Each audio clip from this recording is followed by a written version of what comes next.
Let's now take a look through the international papers, and for that I'm joined by Katerina Vitosi. Hello, Katerina. Hello. We're going to start off with reactions to our top story today, and that's the second presidential debate in the US. Yeah, and you know, this happened just hours ago, so still a little bit too early for the print editions. Plenty of reaction online, however, especially on Twitter. We've been following some journalists on there. Let's go to the first one, which is a tweet by John Dickinson, who's the political editor at Slate magazine. In fact, there we can see this is a reaction from Nicola Kristof. He's from the New York Times. He says, "My take, Romney and Obama both strong, and no disasters for either." So he'd say Obama won because he was so greatly improved. And this is really a sense that I've picked up on across all the online articles.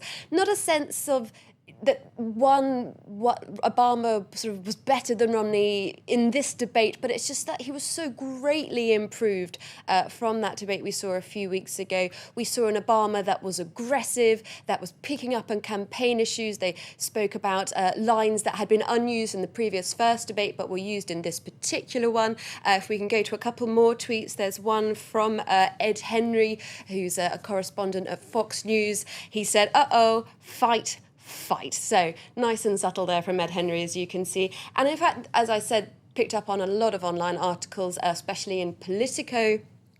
They talk about this sort of the body language between Barack Obama and Mitt Romney was this sort of, sometimes it was difficult to keep them at arm's length. They were circling each other like prize fighters.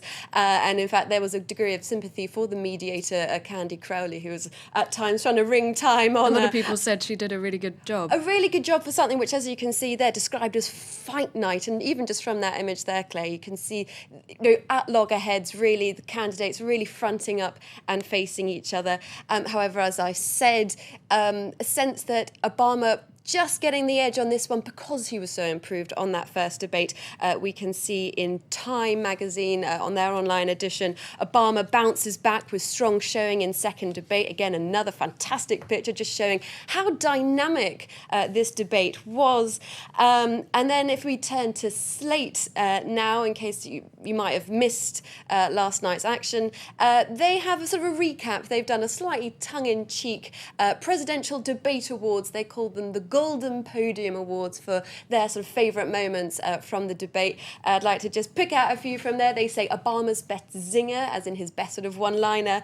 He said, "I don't look at my pension. It's not as big as yours, so it doesn't take as long." So a nice little sort of veiled comment there, or not so veiled indeed, to Mitt Romney. Our correspondent said that it was a very fiery, passionate debate. Absolutely, and that's definitely the sense we're getting from the US media.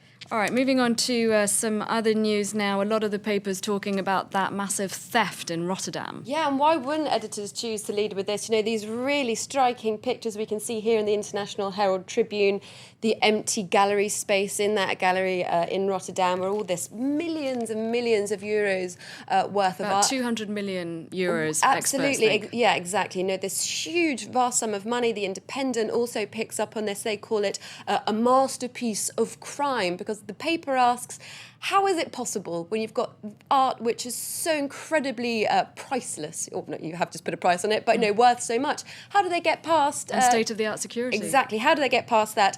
Atlantic, however, asks, you know, perhaps it might... Obviously, very clever to get in, but have they considered how they're going to sell the paintings afterwards? They have an interview with the FBI's founder of the art crime squad for the FBI, who says it's going to prove quite tricky to sell this art on the open market. Apparently that's because they're all registered, so it's Absolutely. practically impossible. If you can't prove where it came from, it's very difficult to sell. All right, now we're going to end off with something that was meant to be a joke, but apparently, according to Japanese media, it fell flat. This has got a lot of coverage in the Japanese press today. Now, this was a joke mock-up photo that was shown on France 2, a channel here in France. You can see there it shows a Japanese goalkeeper with 4 arms. Now, this was a joke after Japan beat France in football 1-0 on Saturday. The presenter showed this picture, said, "Oh, this is the Fukushima effect." So obviously it's really bad taste. And so the Japanese government, as well as the media, of course, have called France do up on this, saying it's in bad taste, you've really insulted people who are kind of still living with the fallout of that Fukushima nuclear disaster. France 2 have unreservedly apologised for any offence they've caused, of course. Very hard to defend that, though, isn't it? Indeed. All right, thank you very much, Katerina.